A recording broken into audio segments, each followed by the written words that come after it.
अस्सलाम वालेकुम।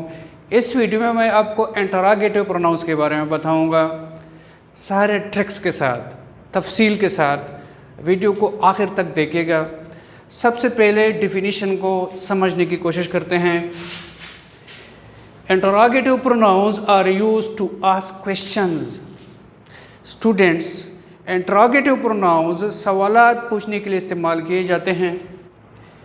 The interrogative pronoun represents the thing that we do not know. Students, interrogative pronoun उस चीज़ या उन अशिया, उस शख्स या उन अशख़ास के लिए इस्तेमाल किया जाता है जो कि सवाल पूछने वाला उस टाइम तक नहीं जानता जब तक उसको जवाब नहीं मिल जाता। मकसद है कि सवाल पूछने वाले को सवाल पूछने के वक्त ये नहीं पता होता कि इंटरोगेटिव प्रोनाउन मैं किस चीज़ या किस नाउन की जगह इस्तेमाल कर रहा हूँ। इंटरोगेटिव प्रोनाउंस टोटल 5 हैं। कौन कौन से हैं? व्हाट, विच, हु, हुम, हुज। अभी इनमें फ़र्क है। क्या फ़र्क है?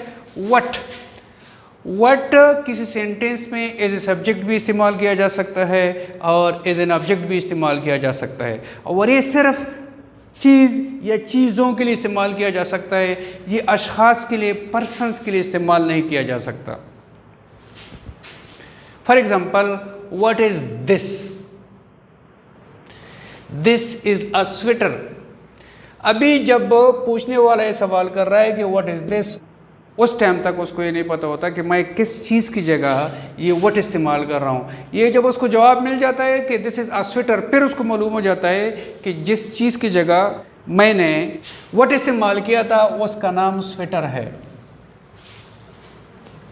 विच सिलेक्टिव सेंस में इस्तेमाल होता है। मकसद है कि कई चीज़ें होती हैं, उनमें से कौन सा विच भी व्हाट की तरह किसी सेंटेंस में एज ए सब्जेक्ट भी इस्तेमाल किया जा सकता है और एज एन ऑब्जेक्ट भी इस्तेमाल किया जा सकता है। विच अशख़ास के लिए भी इस्तेमाल हो सकता है और चीज़ों के लिए भी इस्तेमाल किया जा सकता है। For example, which is better. आपको मैंने बताया कि विच सिलेक्टिव सेंस में इस्तेमाल होता है। व्हाट और हु ये जनरल सेंस में इस्तेमाल किए जाते हैं। अभी इनमें सिलेक्शन है कि कौन सा। Which is better? The red one is better.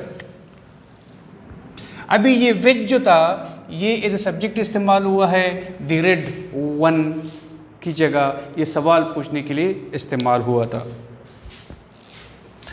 Who किसी सेंटेंस में एज ए सब्जेक्ट ही इस्तेमाल किया जा सकता है, ये एज एन ऑब्जेक्ट इस्तेमाल नहीं किया जा सकता।